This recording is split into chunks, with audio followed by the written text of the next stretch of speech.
Ina, ibinubugaw umano online ang kanyang dalawang anak at isa pang dalagita sa Cebu. Mga biktimang menor de edad ni-rescue ng NBI.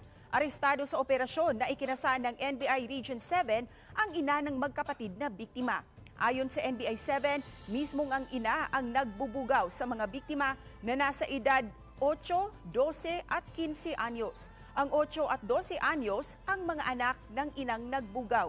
Sa ikanasang rescue operation, naabutan ng operatiba ang sospek na inuutusan ang mga biktima na gumawa ng malalaswang gawain. Nobyembre noong nakaraang taon nang simula ng NBI 7 ang surveillance sa sospek base sa impormasyon mula sa US Homeland Security. Una nang naaresto ng US authority ang isa sa mga nakatransaksyon umano ng sospek.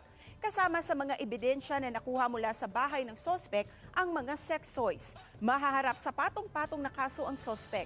Samantalang nasa kustudiya na ng Department of Social Welfare and Development ang mga biktima.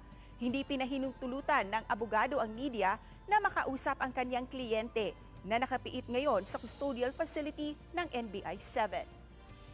She was caught red-handed, really possessing CSAM or child exploitation and sexual abuse materials.